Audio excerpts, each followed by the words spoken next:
Muito bem, pessoal, sejam todos bem-vindos. Eu sou o Aizamaki Morales e esse é o podcast do Escatos. E aqui nós falamos sobre escatologia, teologia, estudos bíblicos e esperança.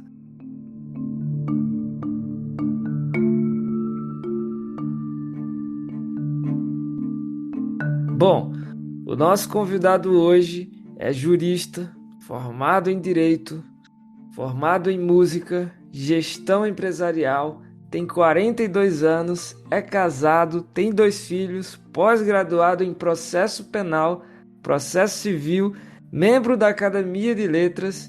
Ele também é descendente de judeu, é descendente de levita e o nome dele é Neumoel Stina Júnior.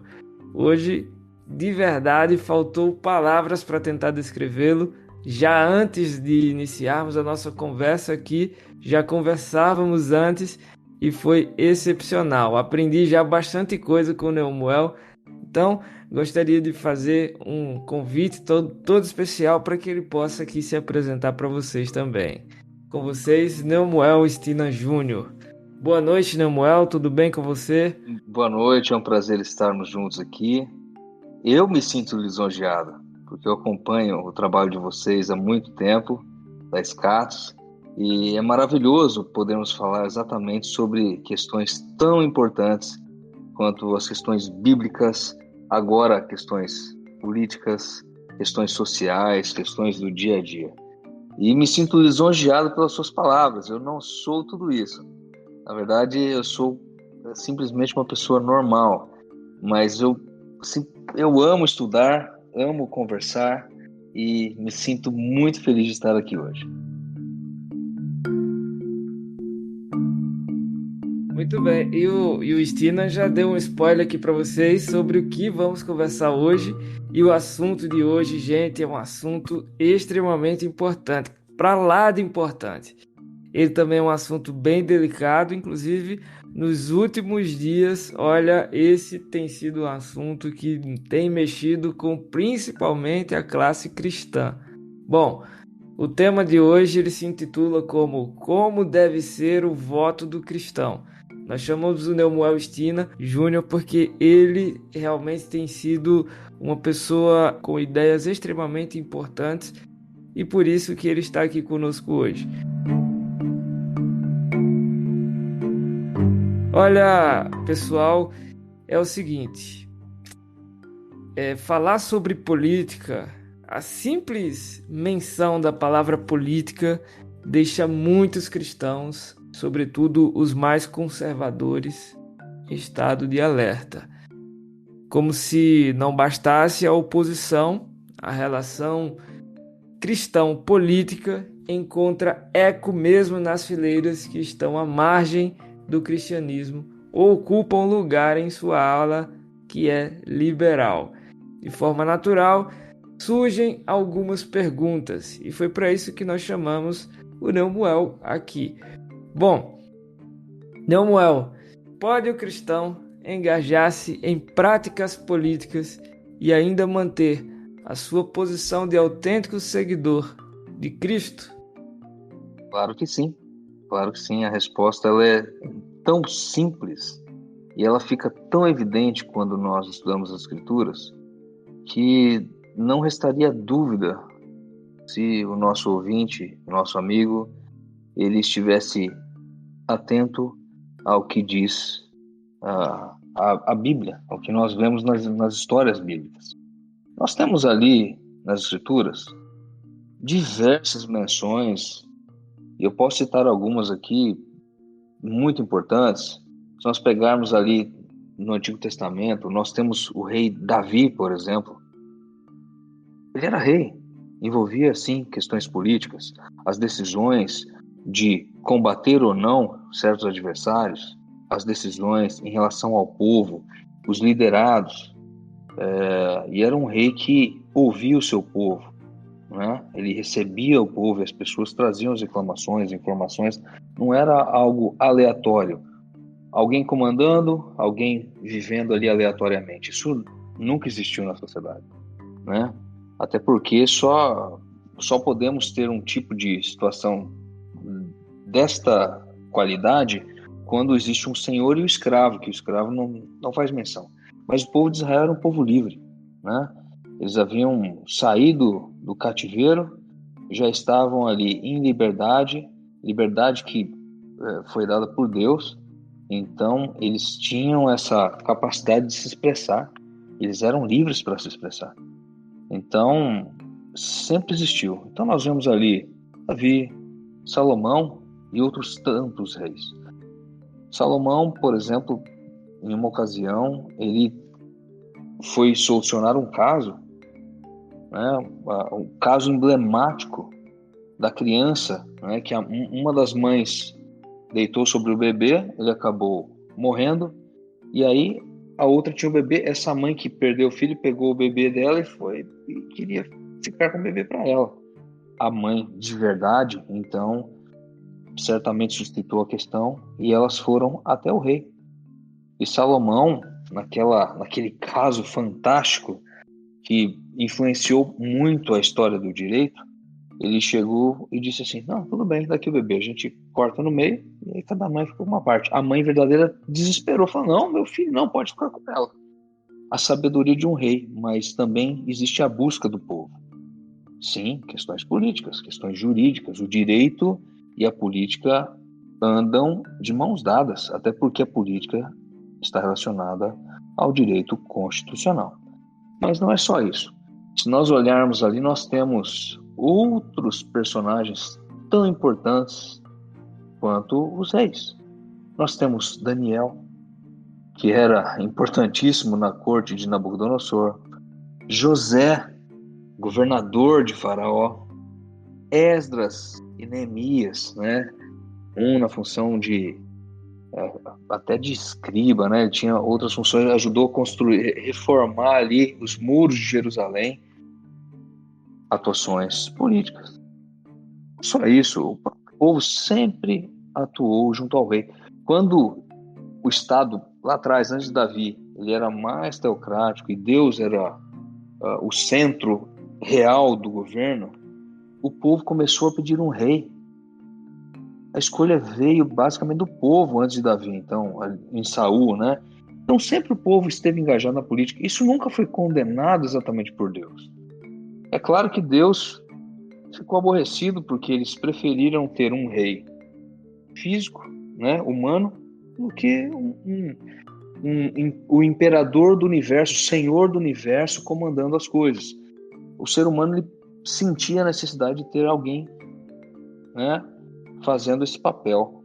Deus certamente não gostou, mas Deus nunca impediu. Outra coisa que as pessoas se esquecem: sempre que o povo esteve com Deus, isso é um fato assim extremamente notório, toda vez que o povo esteve com Deus, a religião e a política andavam muito bem.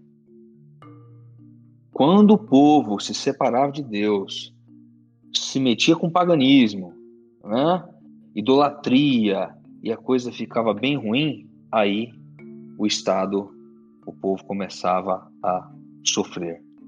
Exatamente. Tem um teólogo que eu gosto muito, que é o Charles Haddon Spurgeon, e ele tem uma frase que é extremamente importante, principalmente para esse assunto aqui.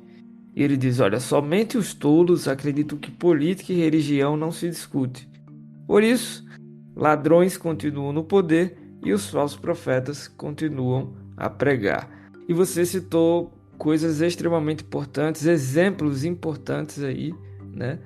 Você citou José, você citou Daniel, você cita aí vários personagens bíblicos que foram importantes para a política de sua época. Moisés também foi um deles, né? E ele foi um grande líder depois, principalmente, digo eu, que ele foi um grande líder para o povo de Deus, porque ele também estudou lá no passado, né? E ele tinha muita teoria, e Deus fez com que ele também fosse bastante experiente na prática, pois deixou ele 40 anos de deserto ali no molho, né? Isso foi bem importante também para a sua carreira ali como líder. Agora, que espécie de relação entre o cristão e a política seria eticamente aceitável e não colocaria o membro regular de uma denominação, né, cristã em contraposição aos princípios da Bíblia. O que você acha disso tudo? Olha, a primeira coisa importante que nós precisamos entender são as Escrituras. Nós precisamos entender as Escrituras. O que ela traz, o que ela ensina, quais são os princípios, né, do cristão, da vida do cristão. Isso aí a Bíblia deixa claro. Então, a primeira coisa que nós precisamos é compreender as Escrituras. As Escrituras, elas devem ser a base de todo o conhecimento. Engraçado que, se nós olharmos ali, 1 Pedro tem lá uma referência, os capítulos 2 e 3 ali, tem uma referência de como deve ser o cristão.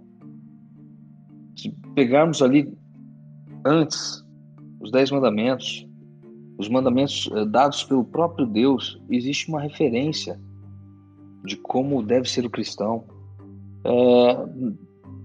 Me recordo aqui, momentaneamente falando sobre isso aí, que Deus escreveu com a mão, né, com o próprio dedo, nas tábuas de pedra. Zygmunt Bauman, ele fala sobre a modernidade líquida, né? E conversando com os nossos amigos, com o Luiz, o Rafael Sanzio, em podcast antigo, nós falávamos sobre isso. Hoje, para essa turma aí, para muita gente, né, a Bíblia se tornou uma Bíblia líquida, onde se pode todas as coisas. Mas a Bíblia não é líquida, ela é sólida, né? Essa ideia de modernidade líquida de Bauman, ela traz esse desequilíbrio de você não ter um parâmetro, mas o parâmetro é você faz da forma que você é e ponto final. Mas se olharmos as Escrituras, elas têm um parâmetro tão rígido e tão simples que é muito fácil de você identificar o que Deus quer e o que Deus não quer. Se pegarmos os 10 mandamentos, são bem simples. Eu ensino meus filhos praticamente todos os dias os 10 mandamentos. Nós vemos lá, não terás outros deuses além de Deus. Não devemos fazer imagem de escultura. Não devemos tomar o nome de Deus em vão. Devemos lembrar o dia que ele separou para o descanso, que é o Shabat, né, que é o dia de descanso, que ele separou para a gente, né, dar uma descansada na semana, foi feito para nós. Ele ensinou que nós deveríamos honrar o pai e a mãe, não furtar, não matar, não adulterar, não dizer mentiras, né, e também não desejar as coisas dos outros. Esses simples parâmetros, eles identificam a postura do cristão e a postura daquilo que nós devemos buscar, identificar nas outras pessoas. Então, quando nós nos envolvemos com questões políticas, o que é ético e o que é aceitável? Aquilo que é amparado nas Escrituras. É uma regra muito simples. Muito bom. E é interessante que a ordem política, ela é fundamental. Porque inicialmente seria interessante reconhecer que a ordem decorrente de vigência de um sistema político numa nação qualifica-o não apenas como necessário, mas fundamental para evitar o estabelecimento do caos ou da anarquia. Bom, o que quero dizer aqui é que se graves problemas e equívocos podem ser encontrados em uma gestão ou sistema político, quão pior seria o quadro se cada cidadão fizesse o que parecesse melhor, segundo as suas perspectivas individuais. Quão pior seria?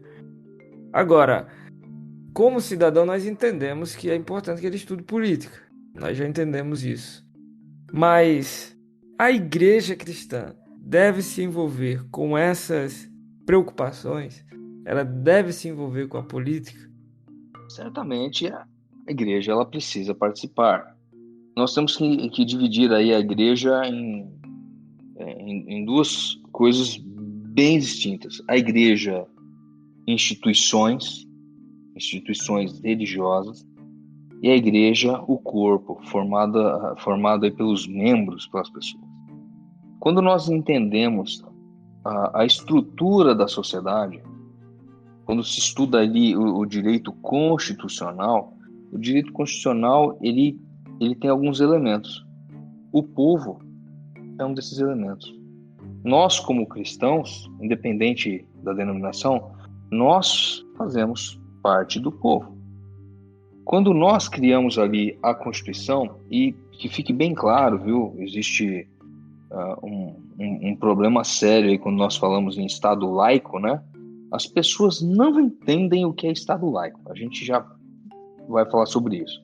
Mas quando nós compreendemos ali a questão da sociedade como povo, nós compomos o Estado.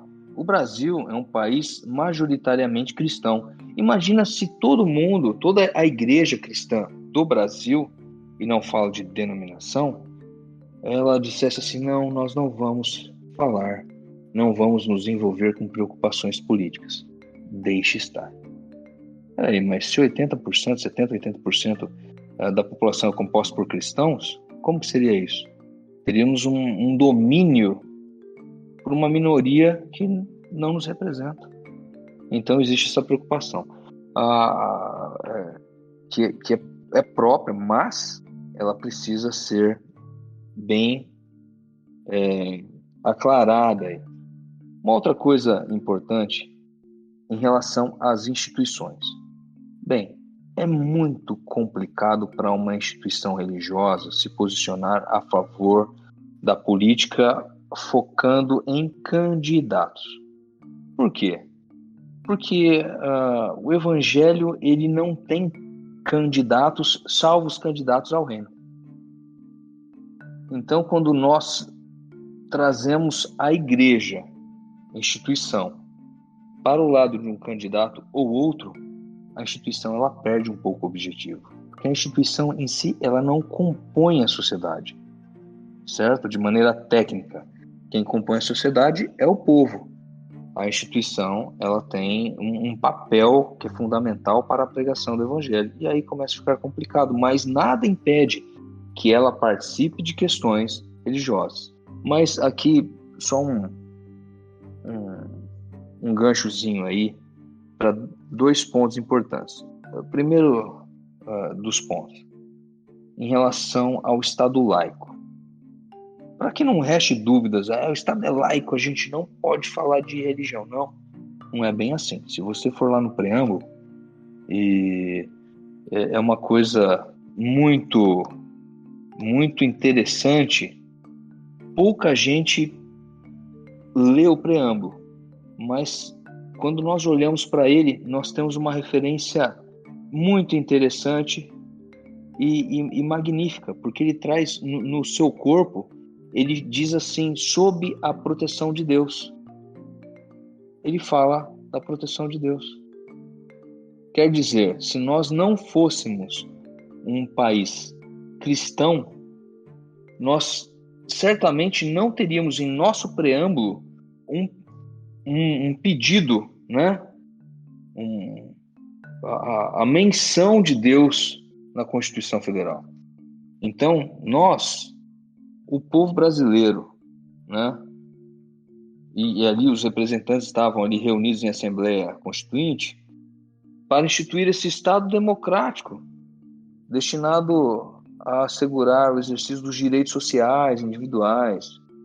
E ali foi promulgado sob a proteção de Deus a Constituição da República Federativa do Brasil.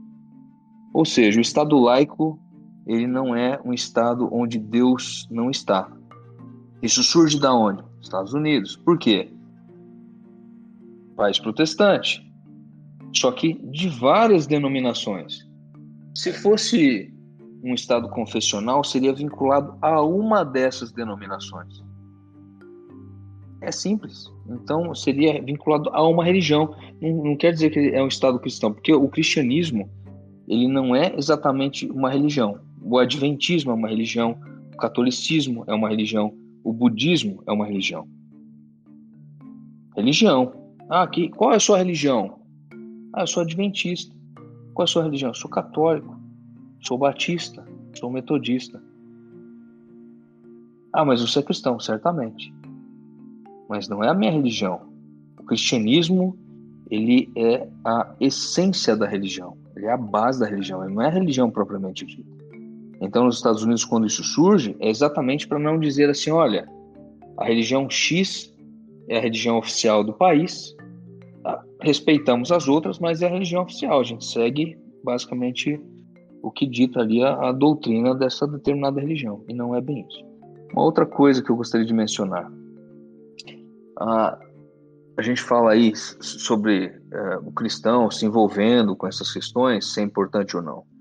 Para nós adventistas, que guardamos o sábado, muita gente não sabe, mas se você... E teve um documentário que foi transmitido pelo Novo Tempo, eu não me recordo exatamente o nome, mas ele falava sobre a história do adventismo. É um documentário antigo, e nele existe a menção de um congressman americano, não sei se era um senador, eu sei que eles estavam discutindo sobre liberdade religiosa.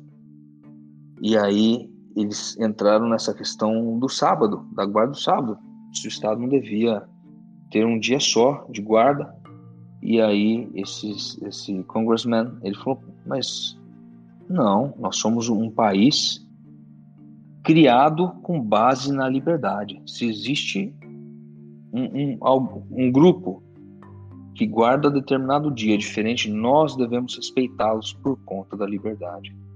E aí, quando nós passamos a entender porque os Estados Unidos eles falam tanto em liberdade e nós buscamos isso profundamente, aí nós passamos a respeitar a liberdade. Então, é mais ou menos por aí. Então, nós devemos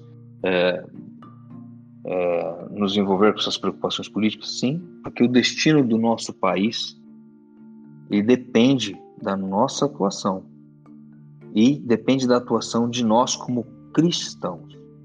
Que o país depende de pessoas que têm o coração no lugar certo. Cara, surreal, muito bom.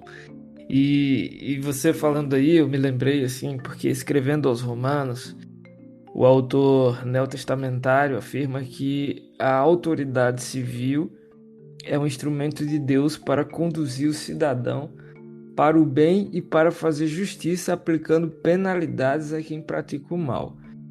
Isso está lá em Romanos, capítulo 13, versículo 1 a 7. E aí o apóstolo Pedro, Exatamente. usando termos semelhantes, tem o seu pensamento alinhado ao de Paulo, como expresso ali em 1 Pedro 2, 13 a 17, porque ele diz: a linguagem deles dificilmente poderia ser confundida. E isso é interessante notar, porque a sociedade necessita de uma ordem política. Se tal necessidade, porém, pode prover um vínculo mais estreito entre a ordem, entre essa ordem e os cristãos, temos aí então outro assunto que se constitui um aspecto mais delicado da questão. E esse assunto delicado é: pode o cristão votar? Bem, o cristão ele pode votar. Vamos pegar aqui como exemplo a igreja adventista, por exemplo, a igreja batista, a igreja metodista. O cristão ele pode votar na liderança da igreja? Sim, Pode? Sim. pode. Sim. Se ele pode votar na liderança da igreja, que atua com uma sistemática já estabelecida pelo próprio Cristo, quanto mais deveria votar em algo humano, né? Para que resolvesse questões humanas, como na política, a liderança de um país. Se você vota para escolher a liderança da sua igreja, você não votaria para escolher a liderança da sua cidade? O que sugeriria algo diferente disso? Você quer o bem para a sua igreja, mas se você não quer o bem para a sua cidade? Um dos versos mencionados por você, um dos contextos mencionados por você em Romanos, é justamente isso aí. Obedecer às autoridades. Mas imagina você obedecer uma autoridade que é leviana, maldosa e corrupta. Não seria mais fácil você colocar alguém ali que você possa escolher com qualidade, né? Pelo menos o mais próximo daquilo que você acredita, para você obedecer uma autoridade que está estabelecida porque alguém votou, alguém escolheu, que seja honesta e justa e vai beneficiar a sua cidade, seu estado, seu país? Isso é bíblico. A Bíblia ensina o seguinte: aquilo que nós plantamos é o que nós colhemos. Isso é fato. Quando nós deixamos de agir, nós não plantamos. Quando nós plantamos a semente ruim, nós colhemos um fruto, né? um resultado ruim. Mas quando nós plantamos a boa semente, nós colhemos um resultado favorável, positivo. A mesma coisa funciona em relação ao voto. E digo mais, uma coisa que bem simples, mas que é muito fácil de entender. Jesus, ele disse assim, Jesus ele foi interpelado ali pelos fariseus. E eles queriam pegar Jesus de qualquer jeito. Mas Jesus era demais. Jesus ele era, não tem nem palavras para descrever. O mestre sei lá, de escala de 1 a 10 ele é infinito. E aí, transcendente. E aí ele chega e preparadíssimo. Olha aqui, mestre, tá vendo? Aqui, esse tributo aqui, a gente tem que dar o tributo a César ou não? Eles queriam pegar Jesus. Jesus, judeu, dentro de um estado romano, havia exigência de tributação a César. E aí, o que acontece? Os fariseus querendo pegar Jesus. Porque se ele falasse que não, bem, então ele estava afrontando ao Estado. Se ele falasse que sim, então ele estaria afrontando a crença judaica ali de que a gente só devia algo para Deus. Então o negócio começou a ficar ruim, mas Jesus ele já sabia. Ele falou bem assim, olha, é simples. Cadê? De quem? Cadê? Mostra a moeda aí. De quem que é essa faixa aí? Do César. Tá bom. Dai a César o que é de César e dai a Deus o que é de Deus. Ou seja, dar a cada um o que é seu. Matou o assunto. Qual que é a nossa função? Nossa função é fazer o que é necessário, que é legalmente obrigatório, né? O voto então está lá. Temos que votar? Sim, tem que votar. Tem que participar? Tem. Tem proibição bíblica? Não. Sempre que surge uma questão muito complexa, eu falo, eu sou bem transparente. Eu sei que às vezes eu gero polêmica, mas eu sou muito franco, eu não preciso mentir. A gente não precisa inventar por tradicionalismo, tá? Eu não preciso inventar por tradicionalismo. Eu preciso seguir o que as escrituras dizem. Não tem proibição nas escrituras? Não. Beleza. É claro, a gente estuda o contexto, né? Não tem proibição, por exemplo, não existe proibição para as drogas. Tem, se você não vai achar proibindo o uso de uma droga aí muito forte, do crack, por exemplo, você não vai achar. Mas se você estuda o contexto, poxa vida, nosso corpo é o templo do Espírito Santo, eu não posso colocar qualquer coisa. Tem um contexto. Dentro desse contexto, se você estudar e ver que a Bíblia não proíbe, então Deus deu certa discricionariedade. Ponto. Isso é fato, não adianta. Se não está dentro da sistemática, que a Bíblia dá trabalho de maneira sistemática, estrutural. Então a gente não pode se afastar dessa estrutura, desse contexto. Mas a Bíblia não proíbe o voto. Pelo contrário, ainda incentiva a atuação, a respeitar os deveres cívicos, sociais. A Bíblia ensina a pessoa a ser um bom cidadão, uma boa cidadã. Dentre os deveres está o voto. E ponto final. Não tem nem discussão. Eu acredito até que não é uma questão tão grave, mas talvez O que eu penso às vezes é que as pessoas elas estão tão atreladas às escrituras que elas acham que só devem viver aquilo que está ali no texto. Elas se esquecem que elas vivem em sociedade, elas se esquecem que existem questões que estão além do texto e que na época de Cristo também existia, na época dos apóstolos era assim também. Então eles acham que só ali, mas existe a história também mostrando. Então, se você está embasado nas escrituras, fique tranquilo.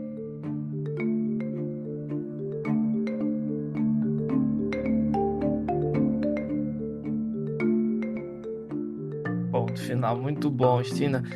E esses dias você falou algo importante, a compreensão das escrituras. E nós estamos vivendo numa época de que nós estamos dentro, inseridos numa geração com entendimento monossilábico, ou seja, cheios de analfabetos funcionais, cheios.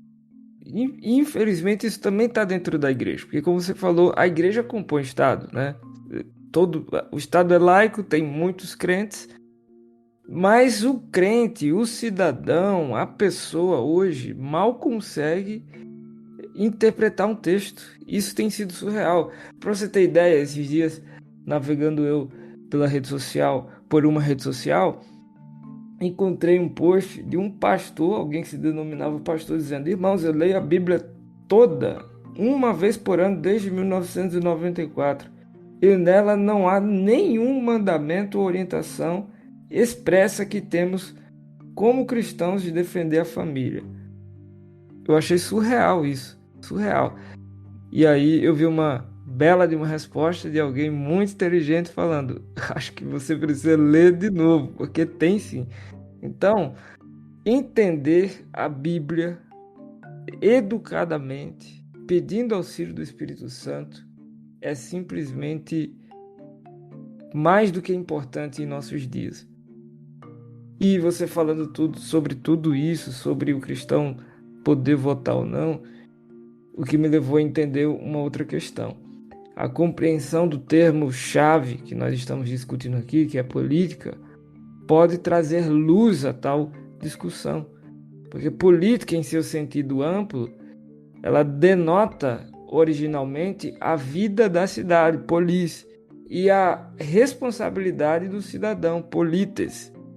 Ou seja, relaciona-se, portanto, com toda a nossa vida dentro da sociedade. E neste aspecto, política é a arte de se viver em comunidade. Por isso, o cristão, na minha visão, e agora também acredito que na sua, ele é um dos mais importantes nesse aspecto de escolher um político e de votar, porque ele, mais do que ninguém, tem a luz da Bíblia. Né? Então, a política é importante. O cristão é importante na sociedade por ter a luz que nós temos. Por que ele não seria importante para escolher um político que lideraria o povo, inclusive o povo que é cristão? Então, isso tudo é importante. Agora, baseado nisso tudo que nós estamos estudando aqui, e baseado no que você falou e no que eu citei também, em quem o cristão deve votar? Agora nós chegamos no ápice da nossa discussão, né? Em quem o cristão deve votar? Quem ele deve escolher depois disso tudo que nós, tendo em vista tudo que nós conversamos aqui? Em quem o cristão deve votar? É simples. Eu não preciso citar nomes. Não vou citar nomes, até porque, assim, os nomes eles passam, mas as características elas ficam. Quando nós analisamos um candidato, a primeira coisa que nós devemos analisar são as pautas defendidas, porque ali nós identificamos quem ele é. Dependendo das pautas, nós identificamos quem é o candidato. Então, a primeira coisa é identificarmos as pautas. Quais são as pautas? Elas estão próximas ao que nós temos nas Escrituras? Por exemplo, esses dias nós vimos uma discussão sobre mas defender família, não defender família, isso aí, né? Ah, esse era um pastor, né? É, Inclusive, pessoal, a pessoa inteligente que eu disse que via a resposta foi o Neumuel, né? Para esse pastor. Ele vai comentar sobre isso agora. ele falou mesmo, eu leio desde 1994 a Bíblia, como se ele lesse assim todo ano a Bíblia, né? Engraçado, ele não viu nenhum texto sobre defender a família, né? E eu leio e eu vejo muitos. Quer dizer, a pessoa precisa ler escrito a palavra defesa, defender. Só que um outro problema que surge aí, para a maioria das pessoas, a Bíblia ela não foi escrita em português. O Antigo Testamento não foi Bravo. escrito em português. Geralmente em hebraico. Tem coisas que não foram nem em hebraico. E aí você tem ali, né? Jesus ele falava aramaico. Aí você fala assim, nossa, que negócio maluco, né? O Novo Testamento em grego, e aí, pelo menos o texto base, e aí nós traduzimos, né? Mas se nós olharmos para as Escrituras, existem múltiplos textos sobre defesa da família, porque era a estrutura familiar. Existem coisas que nós não precisamos nem falar. Existem coisas que nós não precisamos nem falar, que elas são claras. Mas aí, em quem nós devemos votar? Em quem nós devemos votar? Qual que é a ideia? Primeira coisa, qual é o parâmetro? As Escrituras, o que a Bíblia fala. Se pegarmos ali, vamos usar vamos fazer aqui um exercício bem simples. Nós temos ali os 10 mandamentos, certo? Que colocamos ali Deus acima de todas as coisas, mas nós temos outros 6. O primeiro mandamento diz assim: não furtarás.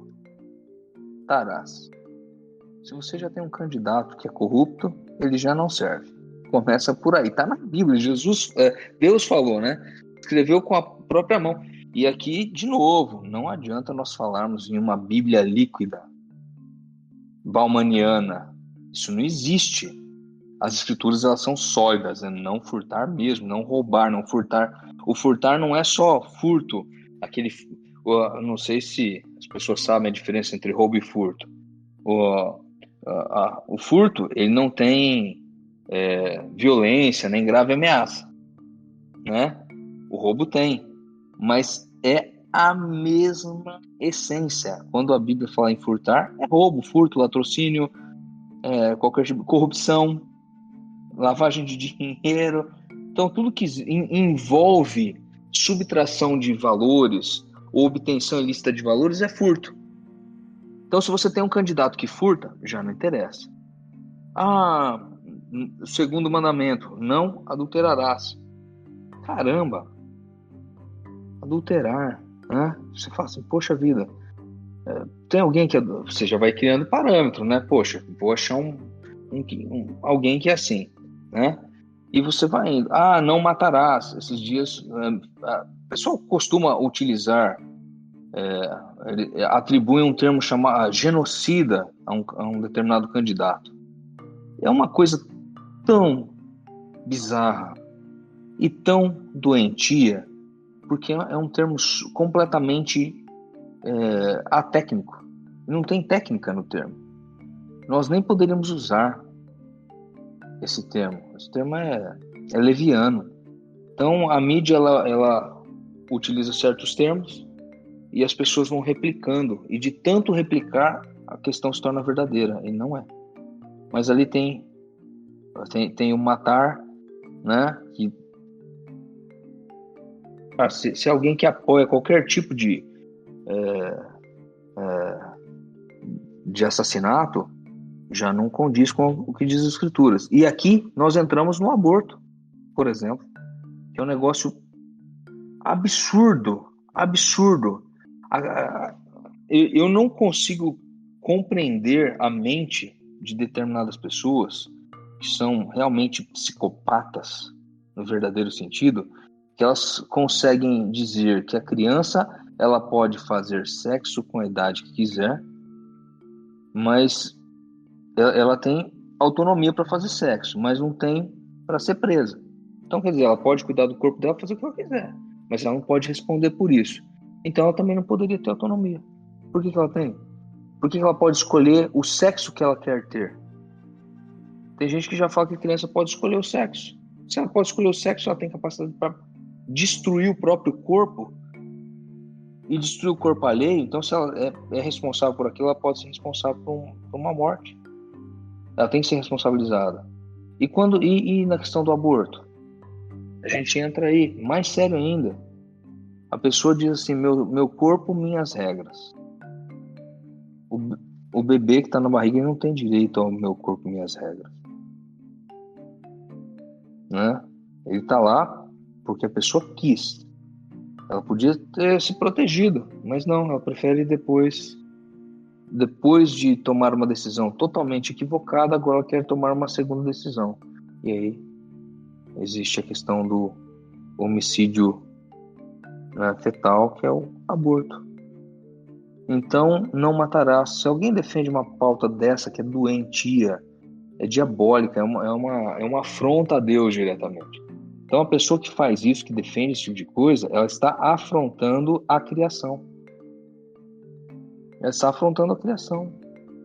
Como que eu vou votar em um candidato que está afrontando o próprio Criador? É um tipo de blasfêmia. É uma heresia.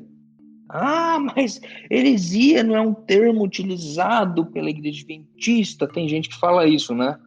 Recentemente eu vi um irmão de um cantor aí, olha, que é pastor.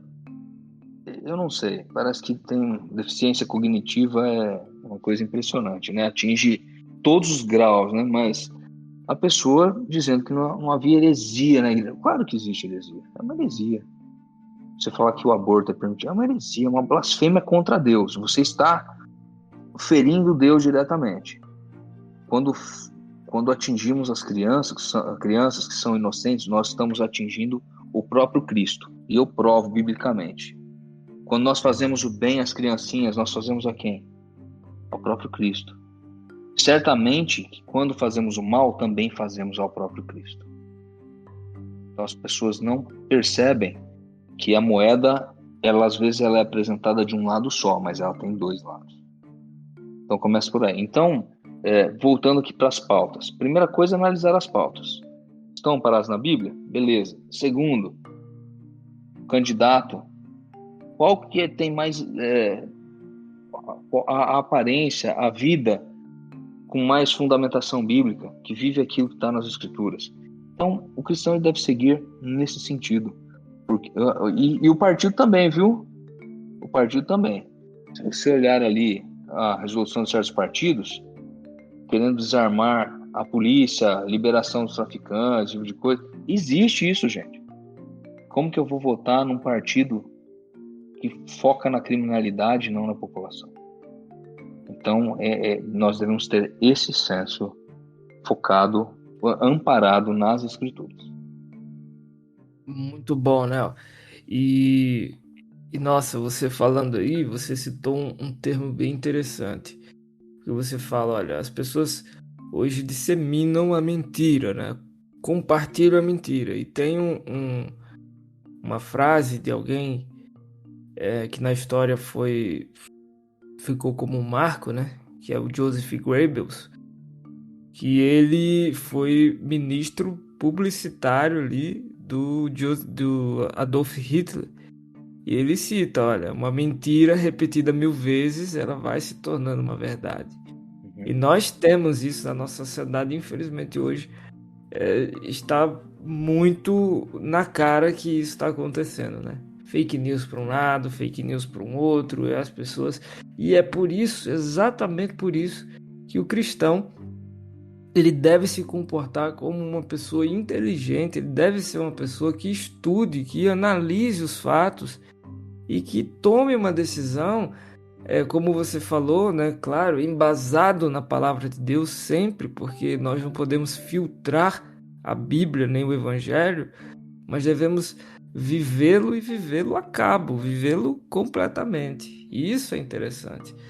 Agora, nós entramos também em uma outra questão que eu acho interessantíssima.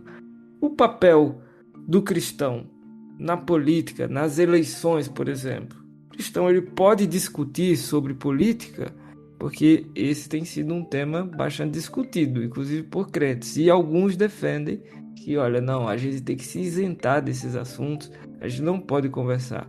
Isso é verdade, não? Não, não é não.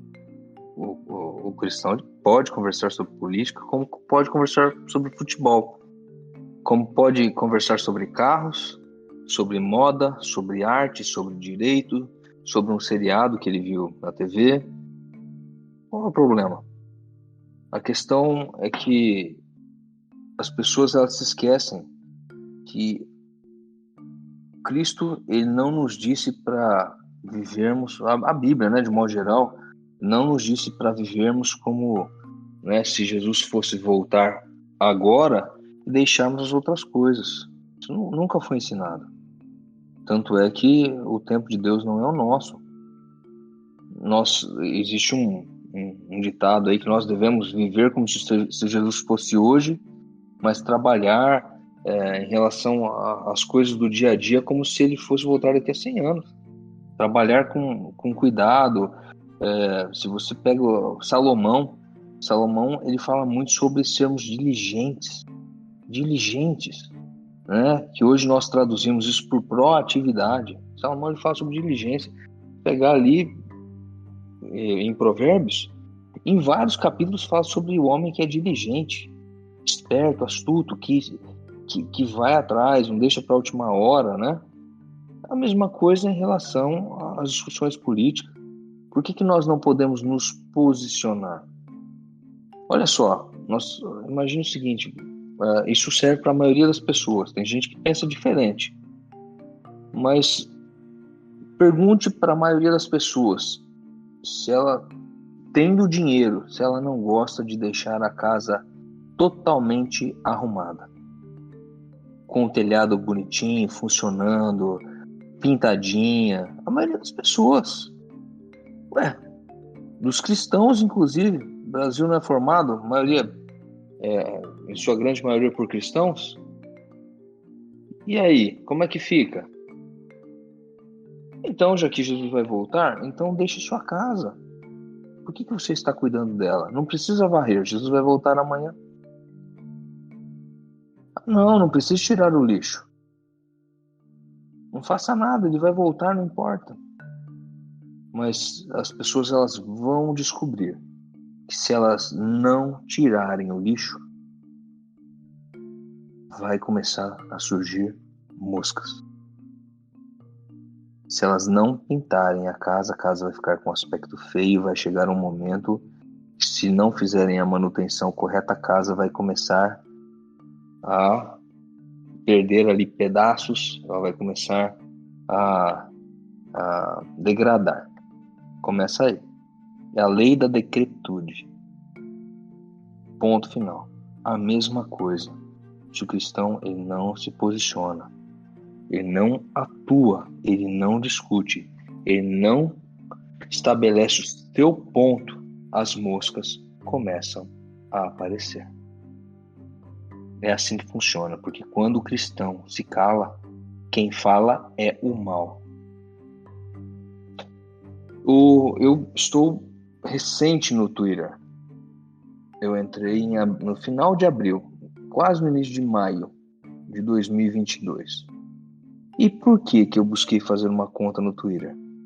Eu estava vendo muitas publicações absurdas e eu pensava comigo mesmo, mas que coisa, por que a pessoa está postando isso? Não tem ninguém defendendo o lado correto da coisa? Eu conhecia a pessoa, ele era cristão, ele cantava, por que ele está fazendo isso? O que ele está ganhando com isso? Não tem ninguém falando alguma coisa para ele? Para ela? Ninguém vai se posicionar? Vai ficar assim? E eu me deparei com um universo diferente do que eu costumava viver. Mas eu vi que existiam, sim, algumas pessoas que defendiam, que lutavam. Eu falei, tá aí, eu faço parte desse grupo. Eu vou me manifestar. Eu tentarei ser o mais polido possível. Eu não sou pastor, né? Eu tenho um pouco mais, uma liberdade maior para falar. Então, eu vou me posicionar. Por quê? Porque se eu não me posicionar, essa pessoa ruim que está falando coisas erradas, ela é que vai ficar falando. Se eu não entrar ali e combatê-la, ela vai ficar falando bobagens o tempo inteiro. As pessoas ao redor, elas são influenciáveis. Elas serão influenciadas e terão um pensamento equivocado. Essas pessoas podem se perder por culpa de uma pessoa maldosa que não estudou as escrituras e ainda fica propagando aí mentiras de todos os tipos. Então, essa foi a minha tomada de decisão. Por quê? Porque o cristão ele precisa se posicionar. Acredite, nós vivemos em um mundo que nós dependemos. É o que você mencionou. A política nada mais é do que a vida na sociedade, essa formulação da vida em sociedade. Isso é política, vem de polis da cidade. Você vive na cidade, você não vai cuidar da cidade? Nós vivemos em um país, você não vai cuidar do seu país? A primeira forma de você cuidar do país é falando, se posicionando. Porque quanto mais você fala, mais você muda a mentalidade das pessoas ao seu redor. Nós somos forjados e temperados por vários elementos. Alguns desses elementos são elementos humanos. Humanos com quem nós temos contato diretamente todos os dias. Pelas mídias sociais, presencial, amigos, né? Pelas relações humanas. Então, tem um ditado, né? Diga-me com quem andas, que te direi quem és. É um ditado simples, mas é verdade. Se você anda junto com os malfeitores... mas Jesus andava com os malfeitores. Não é bem assim. É uma frase meio mentirosinha. Jesus andava com os discípulos, mas ele frequentava os lugares onde os malfeitores estavam e os tratava com educação e respeito, mas ele sempre estava junto com os seus discípulos. A vida de Jesus era junto com os discípulos. Tinha um outro ali que era meio atrapalhado, né? Judas, traidor, fazer o que? Ele estava lá, ele tinha um papel dele, e ele executou, né, de maneira bem ruim o papel. A vida dele a história dele poderia ter sido diferente. Judas poderia ter sido o maior de todos os discípulos, mas ele cometeu, porque ele foi o que mais deveu, né? Ele traiu Jesus. E quando a pessoa deve mais, ela corresponde mais. É impressionante isso. Eu tenho visto isso na prática. Tanto é que Pedro ele teve esse papel. Mas nós devemos nos posicionar. Nós devemos nos posicionar. Pois é, Nel, e você falou uma coisa extremamente importante em toda essa sua explicação, né? O cristão ele tem que ser o diferencial, ele tem que se posicionar, justamente porque se ele se isentar, se ele não se posicionar, esses malfeitores, essas pessoas que falam e propagam mentiras sobre a palavra de Deus, como as pessoas que estão ao seu redor são influenciáveis e elas são fluentes, ou seja, elas influenciam, essas pessoas serão enganadas. E nós que estamos vendo, não somos, temos a luz, conhecemos, praticamos, estamos vendo isso, não nos posicionamos, será cobrado. Será cobrado de nós, né? Porque a gente viu, mas a gente não tentou ajudar, não tentou se posicionar, não fez nada. Então, chega a ser até covarde, né? Chega a ser até covarde. Então, é como você falou, temos que se posicionar sim e chegará o momento em que nós teremos que se posicionar de fato, né? Chegará esse momento. Profeticamente nós conhecemos qual será esse momento, né? E aí não será só uma pessoa fluente, não será só um cantorzinho ali, outro PhD de alguma coisa aqui. Não, olha só, será o mundo inteiro se posicionando contra nós. E é por isso que é importante o estudo das Escrituras, é importante o estudo da palavra de Deus intensificado, né? É importante se posicionar. Não somente na internet, mas olha, ao nosso redor também. As pessoas vivem precisando disso, né? Vivem precisando do Evangelho. E nós ganhamos a responsabilidade missiológica de espalhar a mensagem verdadeira, uma vez que, se existem falsos profetas, existem os verdadeiros profetas, né? Não existiria o falso se o verdadeiro não existisse, então não seria falso. Então, o posicionamento, ele tem que existir. Ele tem que existir. Quer queira na política, quer seja na religião, quer seja em qualquer coisa. Ele tem que existir. Se você estudou, se você acha que aquilo é verdadeiro, defenda com base, com fundamento, baseado na palavra de Deus. Agora, eu acredito que existe um limite. Você citou muito bem aí e deixou isso expressamente claro, mas eu quero deixar ainda mais. O cristão ele pode falar sobre qualquer assunto, mas primeiro a palavra de Deus. Primeiro Deus, né? A gente pode falar, olha, a gente fala de carro, a gente fala de futebol, a gente fala de tantas coisas, né? Mas eu acho que o principal tem que ser a palavra de Deus. Tem que ser a palavra de Deus. Só que o cristão ele tem que ser equilibrado. Porque se ele não for equilibrado, o que vai acontecer? Ele vai ser um cristão chato, né? Você chega ali onde só tem gente falando sobre futebol, digamos. Aí você chega lá, Bíblia. A pessoa não vai entender, o cara, chato, né? Você chega, outro tá falando de novela, tome Bíblia. Não, vai sendo estratégico. Você não vê Jesus fazendo isso, gente. É interessante, porque, como você disse, Cristo tem que ser o nosso exemplo. E a gente não vê Cristo sendo chato. Ele não era um cristão chato. E Cristo sabia de assuntos. Ele estava ali, né, ele estava embasado. Cristo é Cristo, né? Mas ele deixou esse exemplo para nós. Isso é interessante. Você cita o exemplo perfeito de Cristo ali com os fariseus. Olha, dai a César o que é de César e dai a Deus o que é de Deus. Pronto. Mas sempre o de Deus será mais. Isso é importante. Nós entramos em um assunto agora muito mais delicado do que a política, porque dentro da política existe um espectro que é extremamente, como que eu posso dizer, bem sensível, bem polêmico. Esquerda e direita. O que é que significa isso? Bom, qual é a diferença entre um e outro e por que existem esses dois? Só um pequeno resumo sobre isso. A gente tem que voltar sempre na história, né? A história que traz as questões, as divisões. Infelizmente, o mundo ele é um mundo de divisões, é um mundo complicado. As pessoas começam a rotular umas às outras. Isso é um tipo de manipulação de uma propaganda social. É assim, infelizmente, tá? Então aí cria divisão de raças, de classes, né? Tudo parece que é um tipo de casta, né? É muito complicado, mas isso não é bíblico também. Mas essa divisão de esquerda e de direita, ela surgiu na Revolução Francesa, 1789 ali, e daí teve o Império Napoleônico ali na sequência. Por quê?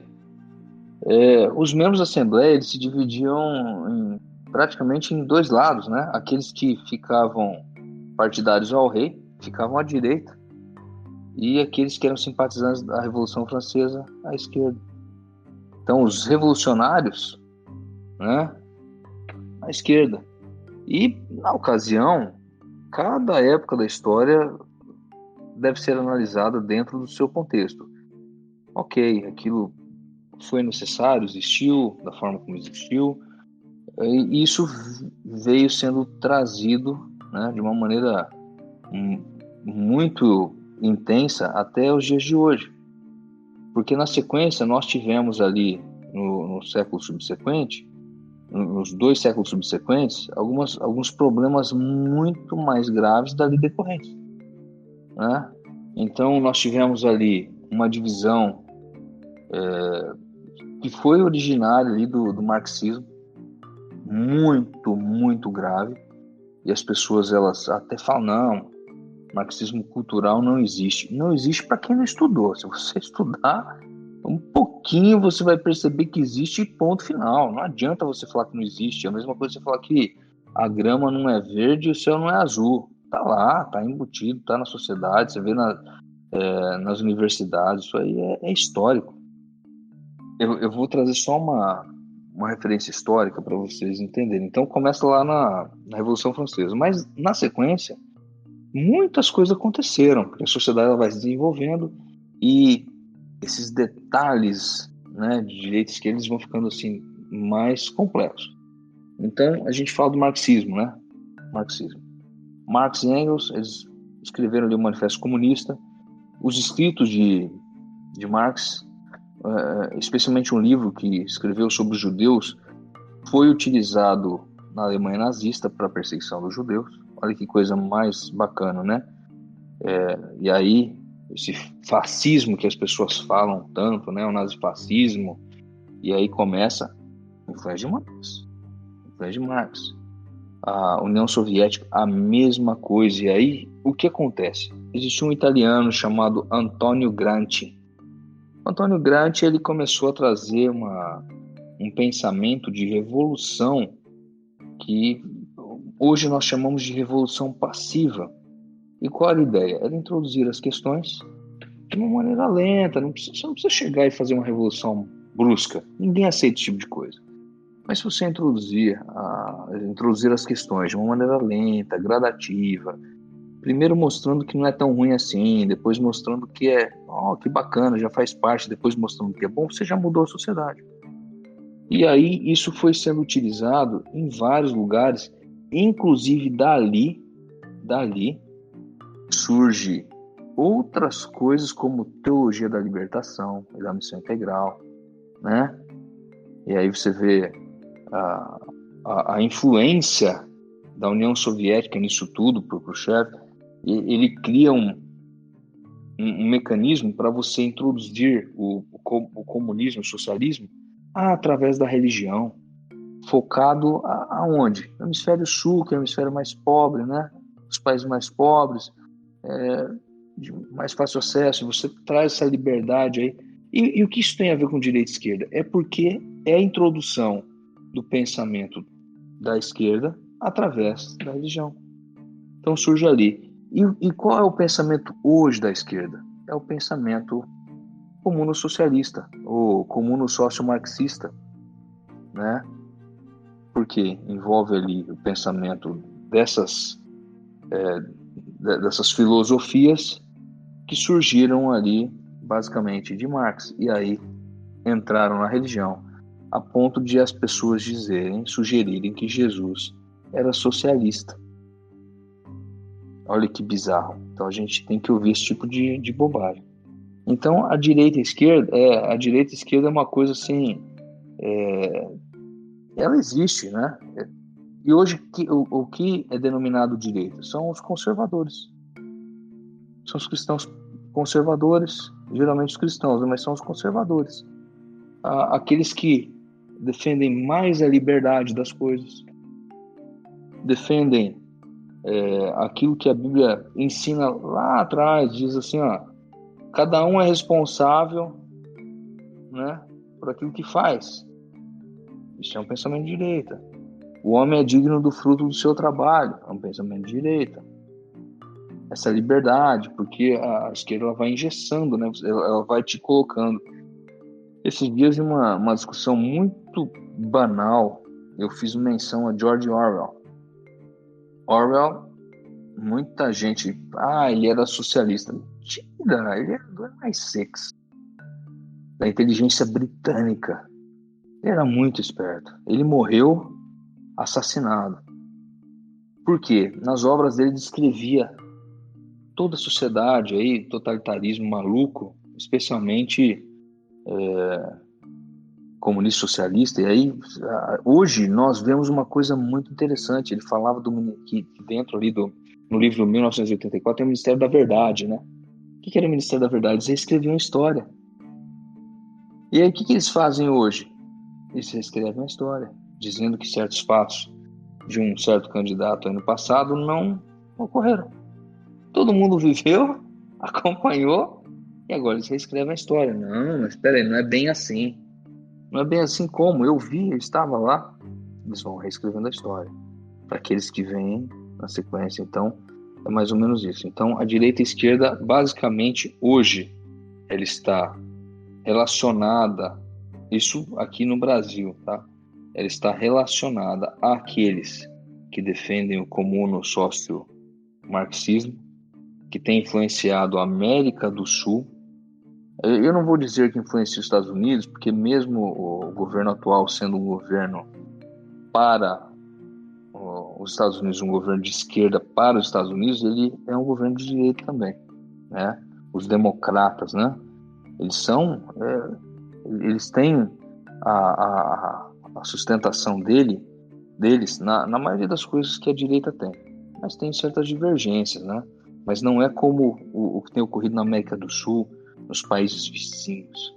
Aqui é muito mais complexo, é muito mais escancarado e tem influência de religião, né? Se você pegar aí os expoentes, Frei Beto, Leonardo Boff, só gente boa que introduziu o socialismo dentro da religião, identificando como o evangelho sendo focado para os pobres. E nunca foi isso. O evangelho é para todo mundo, em testemunho de todas as pessoas, para que Jesus retorne. A salvação é para todos, não é só para o pobre. Ah, mas Jesus, ele focava no mais pobre. Quem disse? Jesus curava os oprimidos. Tem várias histórias que Jesus cuidou de pessoas da alta sociedade. Isso é bíblico. Ele vivia no meio do povão. Todo mundo que o buscasse, ele estava livre por eles. Ah, mas Jesus alimentou-se depois da pregação. Sim, alimentou. Alimentou, ele fez um milagre para alimentar o povo. Mas a missão de Jesus não era alimentar o povo. A missão era trazer as boas novas do reino. Até porque o reino não era e não é deste mundo. O reino dele está além. É mais ou menos isso. Então, a parte da direita, ela foca muito mais na parte conservadora, né? Do conservadorismo cristão, social, nas liberdades individuais.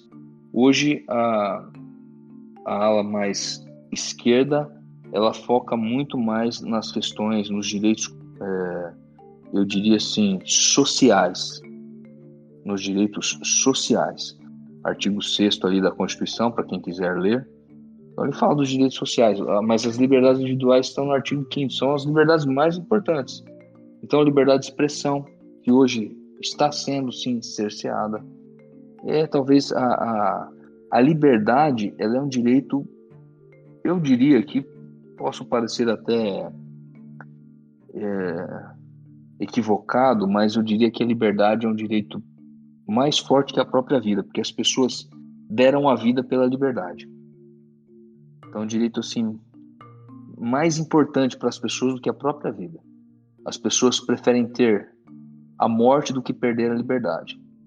Preferem morrer a perder a liberdade. Então, a liberdade é um direito que é defendido pela direita. Sempre foi assim. Inclusive, a história do adventismo foi assim, porque pela escolha daquele congressman que eu já mencionei, é que nós hoje guardamos o Shabat, o sábado. Se não fosse ele, uma pessoa que nem era guardador do sábado, mas ele defendia a liberdade, nós não guardaríamos hoje o dia que nós acreditamos. Os judeus também não. Então nós seríamos oprimidos por conta das nossas escolhas. Então nós devemos agradecer à direita pela liberdade. Ah, mas a esquerda é totalmente ruim? Não. O que eles defendem? Não. Claro que não. Porque existem questões sociais que elas podem ser trabalhadas e não é pecado ou problema algum. Mas nós precisamos entender os contextos, né, de cada direito. Então são vários contextos. Precisamos entender, porque existem questões que elas extravasam, e aí nós entramos em problemas muito mais graves causados por uma escolha de defender apenas o social, porque o social ele não está acima da liberdade, das liberdades individuais. Né? O social, não falo coletivo, falo o social. Então é um assunto aí para discutirmos em uma outra ocasião, porque ele é muito extenso, mas é mais ou menos isso.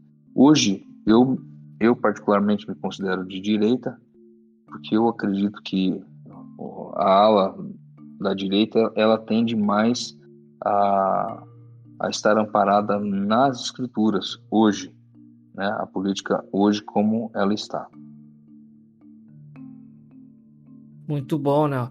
E você entra numa questão, né, de justiça social. E, cara, esse é um assunto também que a gente precisa ter uma atenção para ele.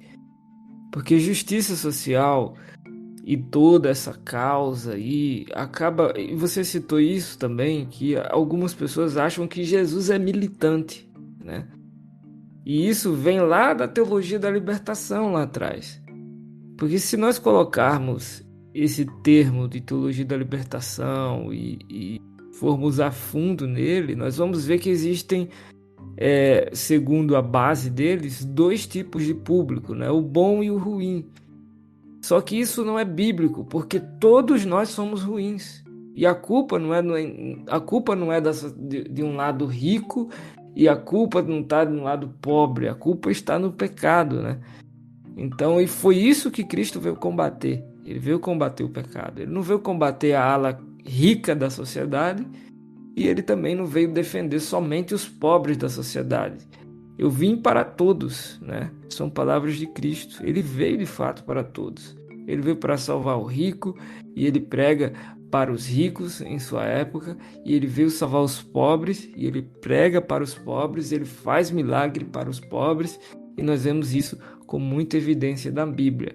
Mas o que a Bíblia diz sobre justiça social? Porque assim, a justiça social é um conceito tão politicamente carregado que realmente não pode ser dissociado do seu contexto moderno.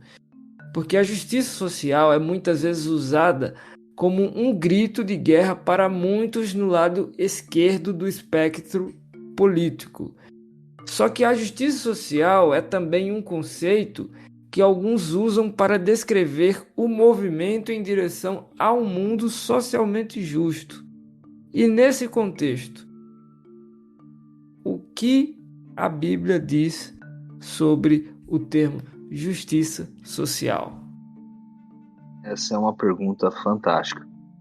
Mas se me permite, eu só quero fazer uma observação antes de entrarmos nisso. O sermão, a mensagem mais poderosa de Cristo não foi destinada a um grande público. Foi destinada a um homem chamado Nicodemos, que era um homem importante.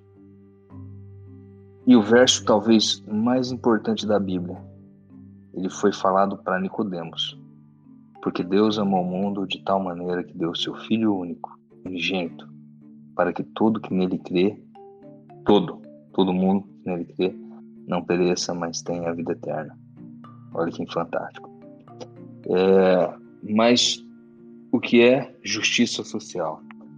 Eu já respondo com uma colocação que vai gerar aí um certo desconforto para muita gente. Mas a verdade, ela é a verdade, ainda que seja dolorida. A justiça social não é a justiça bíblica. Vou repetir. Justiça social não é justiça bíblica. E não sei se eu posso, mas eu gostaria de sugerir 3 obras para leitura. São obras assim, muito interessantes, mas que elas nos fazem pensar. Posso? Pode sim, por favor. A primeira delas é Fault Lines, do Voddie Bauckham. Esse cara é um pregador americano. E a mensagem dele é muito forte. Ele fala exatamente, ele tem a mesma linha de pensamento que a minha. Ele fala exatamente o que eu falo. Ele estava falando lá, eu estava falando aqui sobre justiça social, que não é justiça bíblica. Impressionante, porque eu já falava e depois eu vi uma pregação dele e eu me deparei com, com falas muito parecidas. Falei, louco, não é possível, né? Exatamente isso. O outro livro é Justiça Social, Não é Justiça Bíblica, do Scott David Allen. Muito bacana, top também. E Justiça Generosa, de Timothy Keller. Os dois últimos, nós podemos encontrar aí na Amazon, em outras livrarias. O primeiro, na Amazon americana, ele tem, mas tem versão digital, você pode adquirir. É bem interessante. Mas a parte mais, talvez a obra mais pesada para você entender que a justiça social não é a justiça bíblica, a obra assim que eu acho que eu considero de todas a melhor, assim, que não tem nem comparação. Ela se chama Bíblia. Ela se chama Bíblia. É a primeira obra que você precisa estudar. Aí você vai verificar que a justiça social, ela não é a justiça bíblica. Eu trarei as razões aqui. Eu vou tentar resumir uma história em poucas frases. Porque para você entender o que é justiça social, nós precisamos entender o que é justiça.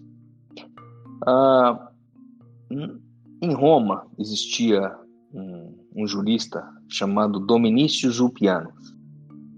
Dominicius Ulpianus, ele dizia o seguinte: Justitia est, nemine ledere sum quic tribuere honesti vivere. Ou seja, justiça é viver honestamente, dar a cada um o que é seu e não lesar a ninguém. Vamos trazer aqui para a justiça social como que nós conseguimos adequar esses tópicos dentro da justiça social, porque isso aí é muito antigo e ele retrata bem o que é justiça. Justiça é você não lesar ninguém. Como que eu trago isso para a justiça social? Vamos fazer um exercício? Como que eu não vou lesar a ninguém na justiça social? Porque o que é justiça social? É tentar trazer um equilíbrio social em detrimento de certas pessoas. Porque existe algum injustiçado socialmente. Mas em que sentido a pessoa é injustiçada? Porque nós temos uma dívida histórica. Começa com essa frase. Nós temos uma dívida histórica com certas classes e aí a gente precisa solucionar. Mas espera aí, tem as pessoas que não tiveram oportunidades, então vamos ajudar. Mas tudo bem. Então, quando eu, que sou trabalhador, você que é trabalhador, nós que trabalhamos, nós pagamos o nosso tributo. O nosso dinheiro, ele é destinado para alguma atividade focada no social, para beneficiar pessoas que não fazem por merecer. E eu conheço gente assim, tá? Estou fazendo uma menção de pessoas que eu conheço que elas preferem pegar o auxílio do governo e ficar em casa, curtindo, se divertindo com aquele pouquinho que eles recebem em vez de trabalhar. Quem está pagando? É o meu imposto, o seu imposto, de quem trabalha. Então, se a gente pegar pela base de Ulpianus, a gente vai ver que justiça social tem alguém sendo lesado. Mas não é para não lesar ninguém. Mas eu estou sendo lesado. Por quê? Porque esse dinheiro ele podia estar sendo utilizado para outras coisas. Em meu benefício. Benefício do contribuinte. Então, outro ponto, dar a cada um o que é seu. A Bíblia ensina, e já fizemos a menção, que o homem é digno do fruto do seu trabalho. Caramba, então o que ele merece? O fruto do seu trabalho. Ele merece desfrutar daquilo que ele conquistou. naquilo que ele trabalhou para conquistar. Quando nós temos aí, usando o mesmo parâmetro, o mesmo exemplo, de pegar e auxiliar pessoas que não fazem por merecer, estão lá, não que elas perderam o emprego, elas não quiseram buscar emprego. Então, a gente entra aí nessa questão, começa a trazer um desequilíbrio. Por quê? Porque eu não estou dando a cada um o que é seu, estou dando ao outro o que é meu. Isso é então justiça social. Poxa vida, mas essa pessoa ela podia trabalhar? E por que ela não trabalha? Porque ela não está amparada pelo honesti vivere. Ela não vive honestamente. Ela está ali, tranquila, vivendo às custas, achando que é do governo, mas ela recebe aquilo que eu produzi. Então, pegando essa base simples. Pode ser polêmico? Mas espera aí. Não, é simples. Isso é básico. Mas por que difere tanto da justiça bíblica? O que é a justiça bíblica ela fala? Eu não posso ajudar as pessoas? Claro que pode. Você deve. Você deve ajudar. Mas isso é algo do seu coração. As escrituras, elas ensinam, especialmente Jesus, a sermos bondosos com as pessoas, a sermos caridosos. Eu não posso ser obrigado a fazer alguma coisa porque uma sociedade, um grupo de políticos que tem o pensamento no social, disse que eu tenho que pegar a minha fortuna, né, no caso de quem tem uma grande fortuna, e dividir a grande fortuna. A pessoa conquistou durante anos, trabalhou dia e noite. Eu tenho familiares que são médicos, eles trabalham dia e noite, dia e noite, dia e noite. Aí um belo dia, a pessoa está andando com um carro importado, zerinho. E aí, um outro que trabalha lá só 6 horas por dia e anda com um carro um pouco mais simples, começa a questionar, pô, tá vendo? Devia ter sido médico. Tá vendo? O cara aí trabalha quase nada e tá de carro importado e eu andando com esse carro velho. Eu pergunto, a pessoa se dedicou o suficiente? Ela buscou a oportunidade? Mas não é bem assim. Quem nasce na favela, na comunidade, sempre vai viver na comunidade. Aí eu refuto com uma história bem simples. O meu avô, ele era sitiante. Ele trabalhava para o dono da fazenda. Sitiante. Meu pai era sitiante. Até a juventude. E meu avô incentivou os filhos a buscarem algo melhor. A diferença do meu avô para o meu pai é muito grande, porque meu pai formou em teologia e se tornou um dos maiores pastores que eu conheço. E não é só um grande pastor pela pregação, mas pela pessoa que ele é. Ele é coerente com a vida e coerente com aquilo que ele prega.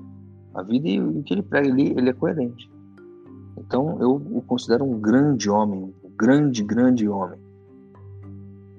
Meu pai teve muitas oportunidades, mas meu pai me deu oportunidades melhores.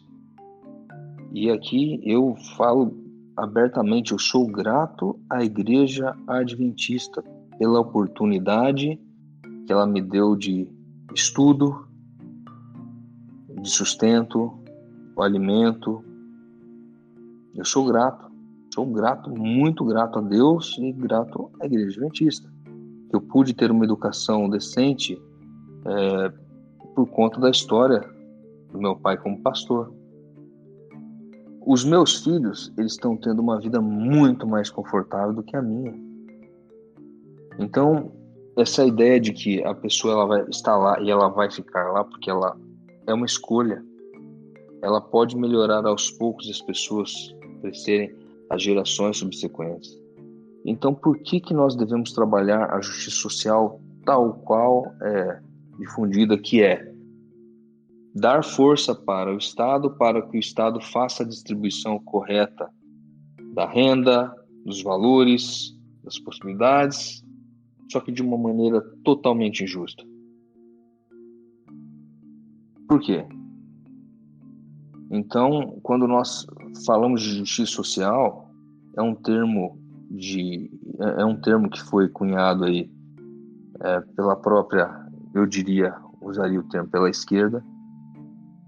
Existe sim uma mega influência da teologia, dessas teologias que focam no pobre como o sofrido e aquele a quem o evangelho é destinado e a quem a sociedade precisa ajudar, efetivamente.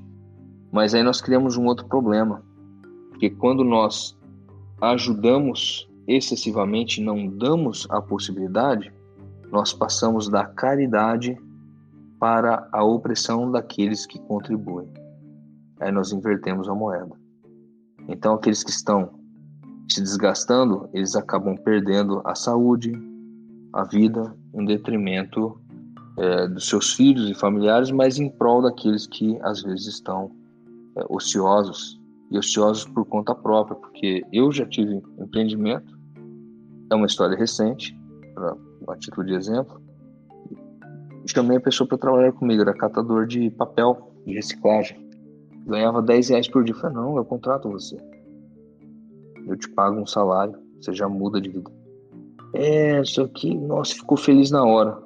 Na semana seguinte me ligou e falou, olha, infelizmente eu não posso aceitar, porque eu tô com um processo no INSS e eu posso perder meu benefício. Você não quer trabalhar, ela quer receber o benefício. Mas ela, se trabalhasse, ela ganharia mais do que o benefício. Mas ela prefere a comodidade. Então, por que a justiça social... Então, voltando aqui para o termo, o que é justiça social? Justiça é aquilo que nós dissemos, de Ulpiano, é dar a cada um o que é seu. E por que é social? Porque ela envolve todas as questões e os pontos, como que eu posso falar? Os pontos nevrálgicos da sociedade, onde dói. Não é a sociedade de modo geral. Então, vai trazer um equilíbrio focado em certos grupos. Por quê? Porque quem domina, quem comanda tais práticas não é o governo de um modo geral, são determinados grupos que defendem esse tipo de controle a ponto de existir invasão de terras, a necessidade de termos certos controles, certos benefícios para certos grupos. O que é mais justo? Eu utilizar as universidades públicas para as comunidades carentes? Porque eu poderia, né? Utilizar as universidades públicas, é gratuito, por que eu não dou para o mais pobre? Isso sim é justiça social, seria, né? Mas não é, porque não é interessante. Mas por que vamos criar um sistema de cotas? Vamos. Por que tem que ser para certos grupos focados em raça, para criar divisão? Porque o japonês não é mais inteligente do que eu, o negro também não, nem eu mais inteligente que o negro, que o oriental, que o índio. Existe isso. No plano de Deus, as raças são são parte de uma paleta de cor. As belezas estão ali em todas as cores. Então, por que eu tenho que criar um mecanismo para beneficiar certos grupos e não aqueles que realmente necessitam? Porque a justiça social é uma falácia. Ela é uma mentira. E por que não é justiça bíblica? É simples. Porque o resultado ele é incompatível tanto no ensino do amor. Olha que coisa, entra até o amor. Que é através do amor que você faz as coisas, a caridade. A caridade surge do amor. Entra, além da questão do amor, entra nas questões daquilo que você semeia e colhe. Então nós criamos uma sociedade lenta de pessoas ociosas e pessoas aproveitadoras. Perceba, todos os países que estão no topo, eles têm questões sociais? Tem, mas primeiro eles chegaram no topo. Aí eles dividem as riquezas.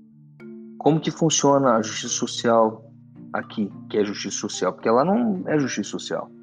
Ela é distribuição por conta da situação do país. E aqui, por que existe isso aí?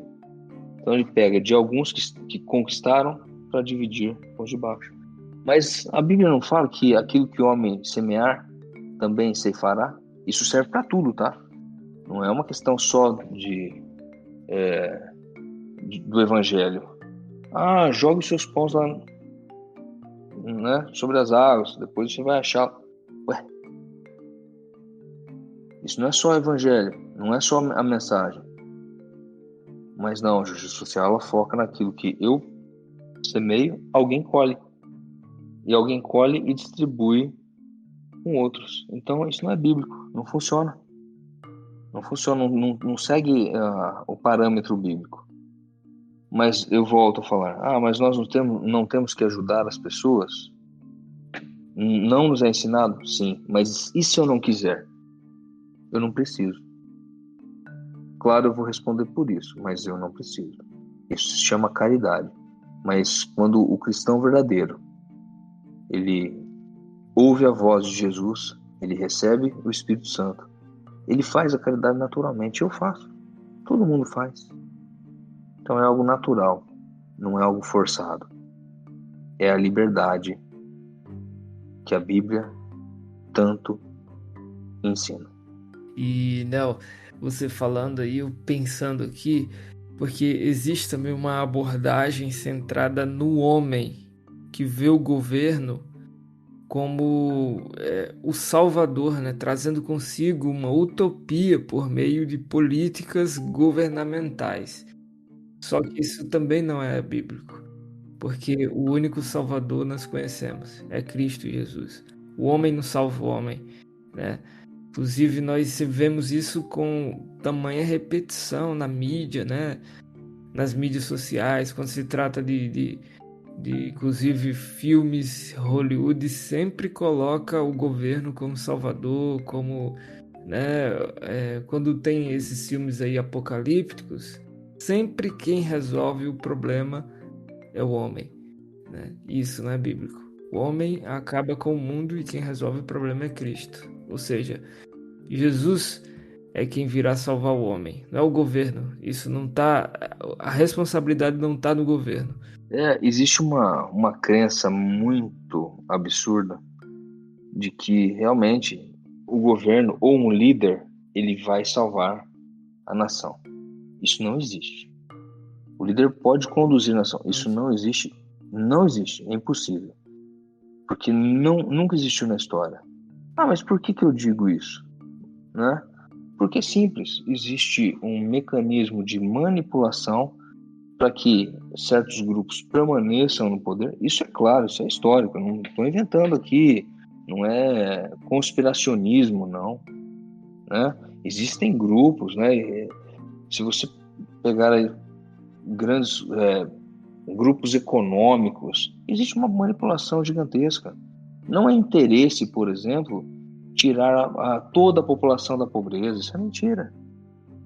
Isso é mentira. A população é número, o número vota. Por que eu vou deixar a pessoa mais inteligente, mais bem preparada? Como que eu vou manipular a pessoa que é preparada? Aí eu vou ter que manipular pela força. E não é isso que nós queremos, eles pensam. Eles querem manipular pelo jeitinho. Existe sim um jogo de poder gigantesco. Existe, né, uma ganância de certos grupos. E não é teoria da conspiração, é uma verdade. Então, nossa confiança, como você bem mencionou, ela não pode ser em nenhum ser humano, ela tem que ser em Deus. A Bíblia fala lá em Salmos que nós podemos ter lá os cavalos para a batalha, né? Muitos confiam em carros, né, e cavalos, mas nós confiaremos no Senhor, porque é Ele que ganha a batalha por nós. Não são os homens.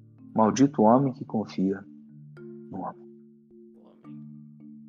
E você deixou muito bem claro, mas eu quero ressaltar aqui novamente. Nós, como seres humanos, a igreja como instituição. Inclusive, a igreja como instituição tem órgãos que ajudam a sociedade, né, como a ADRA, como as Dorcas. A gente tem como responsabilidade, sim, ajudar os pobres, mas não somos nós que vamos salvar a sociedade mais necessitada. Não está colocado sobre nós essa responsabilidade. Quem vai salvar é Cristo e somente Ele. Nel, esse estudo que nós tivemos aqui, essa conversa, para mim, e tenho certeza que para o espectador também, foi extremamente proveitosa. Eu aprendi muito conversando um pouquinho só com você, quero manter o contato sempre, porque até isso é bíblico, né? Nós temos que ter pessoas ao nosso redor que acrescentem alguma coisa. Quem fala isso é Salomão. Então, e ele foi sábio, né? Então, como um conselho, eu levo isso para minha vida também. E eu queria que você deixasse para o espectador algumas palavras finais, principalmente sobre todas essas questões que nós falamos aqui de política.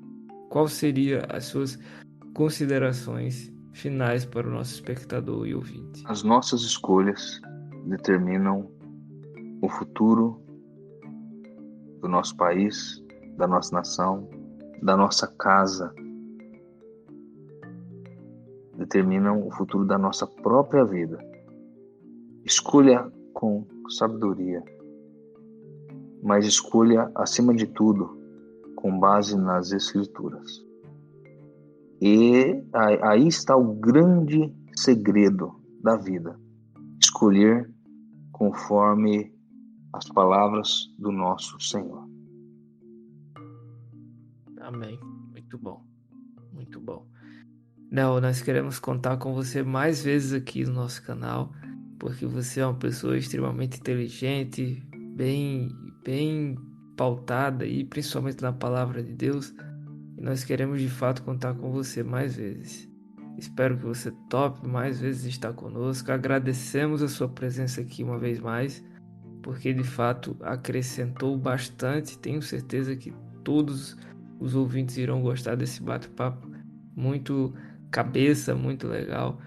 Que Deus o abençoe, você, sua família. Continue estudando, porque de fato, como você citou no começo, nós precisamos de pessoas inteligentes que defendam e soldados de trincheiras. Você sabe muito bem o que é isso, porque você é um desses. Que Deus abençoe uma vez mais. E nós vamos concluir esse bate-papo com uma oração. E eu queria convidá-lo a dirigir a Deus as nossas palavras aqui antes de repousarmos. Bondoso Deus, Criador do Universo, graças te damos por nossa vida, pelos nossos familiares, pelos nossos queridos, pela nossa igreja, pelos nossos amigos. Somos carentes da tua graça, do teu amor, da sabedoria que vem de ti. Nós precisamos da orientação divina para que possamos fazer as escolhas corretas. Não nos desampare nos momentos mais difíceis. Esteja conosco nos momentos também de alegria e de satisfação. Cuida de nós, dos nossos queridos, e guarda-nos para o teu reino.